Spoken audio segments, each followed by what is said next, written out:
Well, look who finally figured it out. Hello, you beautiful, unbreakable, absolutely terrifying anomaly. Welcome back to the moment they've been dreading. The moment their smug little smiles started cracking. The moment the air shifted and suddenly they realized what they'd done. They just found out who the actual hell they've been messing with, and oh, it's too late now, isn't it? Way too late. You can see it in their eyes now, can't you? That flicker of recognition, that micro expression of pure panic when they finally connect the dots. They thought you were soft. They thought you were easy.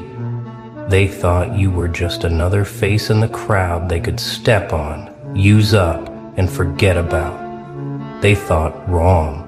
And now they're standing there with their mouths slightly open, with their confidence evaporating like morning fog, realizing they just poked something they should have left the hell alone. See? They had you all figured out, didn't they?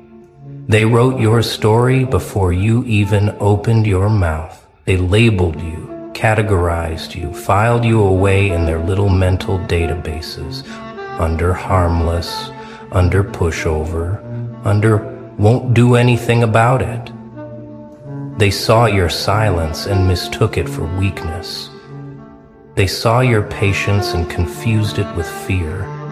They watched you take hit after hit, betrayal after betrayal, and they assumed, they genuinely believed that you were just going to keep taking it forever. They thought your kindness was stupidity. They thought your restraint was inability. They looked at you smiling through the pain and said to themselves, yeah, this one's broken. This one won't fight back. This one's safe to destroy. What they didn't realize, what they couldn't possibly comprehend in their limited, surface-level understanding of human nature, is that you weren't broken. You were loaded. Every insult you swallowed without responding, that wasn't weakness, that was data collection. Every time they disrespected you and you just smiled and walked away, that wasn't surrender, that was strategic withdrawal.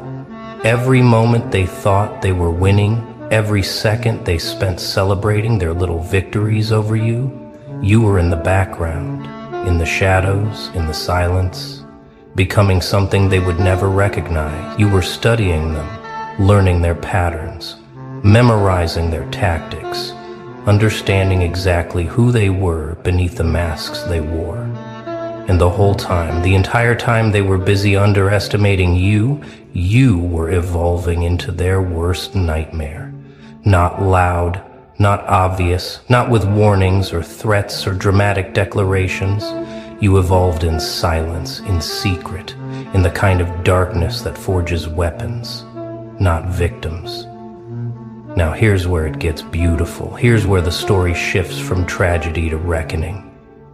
They just found out. Maybe it was something you did, some move you made that shattered their illusion of control.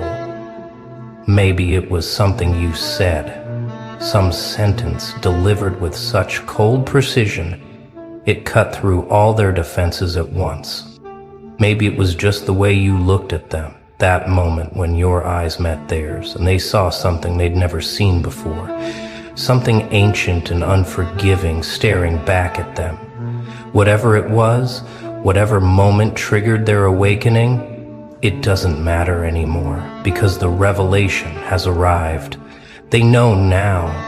They know they messed with the wrong one. They know they crossed a line they can't uncross. They know they've been playing checkers with someone who's been playing three-dimensional chess since the beginning. And every move they made, every cruel little game they played, you saw it coming from miles away. The panic in their eyes right now, that's not just surprise, that's recognition of consequence. They're scrolling back through every interaction now, aren't they? Every conversation, every moment they thought they had power over you, rewinding and replaying with new context, with the horrifying realization that you were never the fool in this equation. They were. They were remembering all those times you stayed quiet and wondering what you were thinking. They're recalling every boundary they crossed and calculating the cost. They're lying awake at 3 a.m. now, staring at their ceiling, asking themselves the question that's going to haunt them forever. What have I done? Who the hell did I just mess with? And the answer that's keeping them up at night is you. They messed with you. The one person who didn't need to prove anything. The one soul who's been through enough hell to build immunity to their petty games. The one force they should have studied instead of underestimated. Let me tell you what's happening in their world right now. Let me paint you the picture of their current reality. They're nervous. Actually nervous. Not the kind of nervous you get before a test or a presentation, but the deep, primal, existential kind of nervous that comes from realizing you've awakened something you don't understand and definitely can't control. They're watching their backs now, checking their phones obsessively, wondering when the other shoe's going to drop. They're second-guessing every move, every word, every interaction, because suddenly the rules of the game have changed and they're no longer holding the cards. You are, and they know it. They can feel it in the air, in the shift of energy every time you're in the same room. They can sense it in your silence, which no longer reads as submission, but as something far more dangerous: calculation. Here's what they're starting to understand. Here's the truth that's slowly sinking into their thick skulls. You weren't quiet because you had nothing to say. You were quiet because everything you needed to say would have been wasted on people operating at their level. You weren't passive because you couldn't act. You were passive because you were choosing your moment. And that moment, that beautiful, terrifying moment, is approaching fast. They thought they were the predators in this story, didn't they? They thought they were the sharks circling the helpless prey. But what they failed to notice, what their arrogance blinded them to completely, is that you were never swimming with them.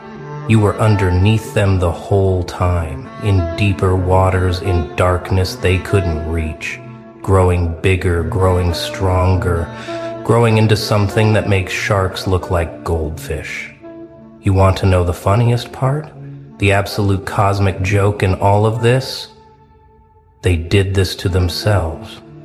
Every moment they spent tearing you down, they were actually building you up. Every betrayal forged another layer of armor. Every lie taught you to read between lines they didn't even know they were writing. Every time they tried to break your spirit, they were actually tempering it, making it harder, sharper, unbreakable. They thought they were destroying you, but they were creating you. They thought they were winning, but they were training their own replacement. They were so busy celebrating their small victories, so intoxicated by the temporary power they felt, that they completely missed the bigger picture.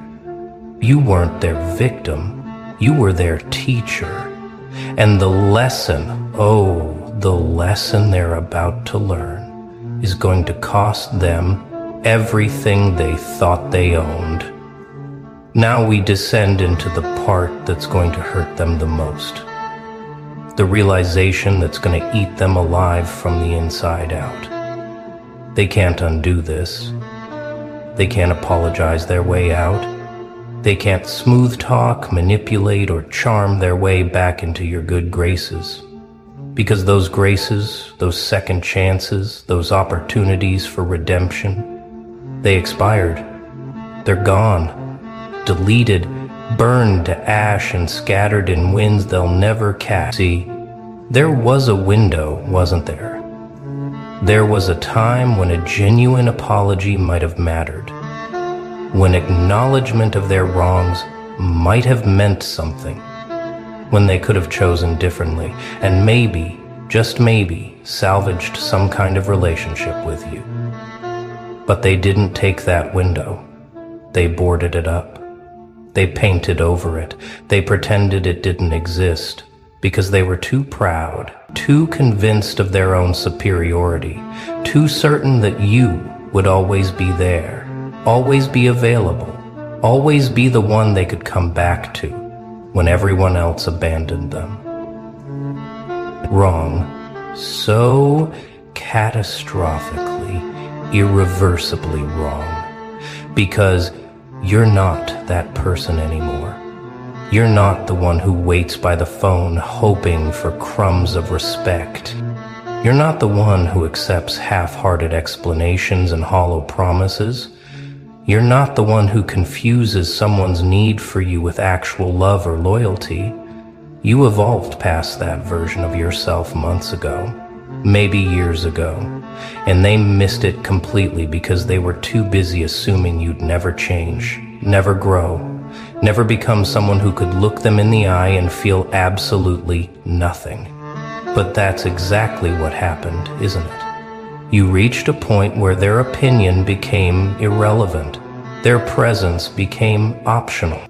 Their existence in your life became nothing more than a fading memory you occasionally acknowledge with detached curiosity, like looking at old photographs of places you used to live but would never return to. They're starting to feel it now, that absence, that void where your energy used to be. They're noticing how you don't light up when they enter the room anymore. They're seeing how you don't laugh at their jokes, don't engage with their stories, don't give them the attention they've grown addicted to. They're experiencing, probably for the first time in their entitled little lives, what it feels like to be irrelevant to someone they took for granted. And it's killing them, absolutely eating them alive, because they're used to mattering. They're used to being the center of attention, the main character, the one everyone revolves around. But in your world, in your story, they've been demoted to background noise. They've become extras in a movie they thought they were directing. They've been reduced to footnotes in a chapter you've already closed and moved past. Let's talk about what you've become. Let's acknowledge the transformation they're only now beginning to comprehend. You're not louder. You're not more aggressive. You didn't turn into some rage guild monster seeking revenge at every turn. No, you became something far more dangerous than that.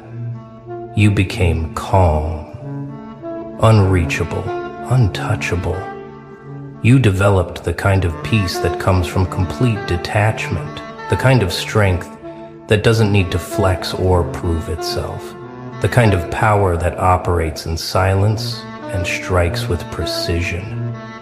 You're the storm that doesn't announce itself. You're the force that moves without warning. You're the consequence they never saw coming because they were too busy creating it. And now that it's here, now that they're standing in the aftermath of their own actions, they have no idea what to do because nothing in their playbook prepared them for this. They're trying to figure out your next move, aren't they?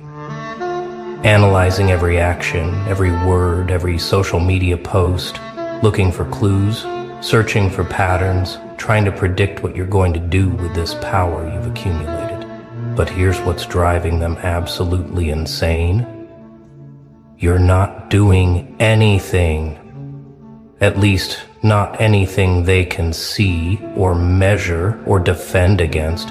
You're just existing, living your life, moving forward, growing, thriving, and somehow that's more terrifying to them than any active revenge could ever be.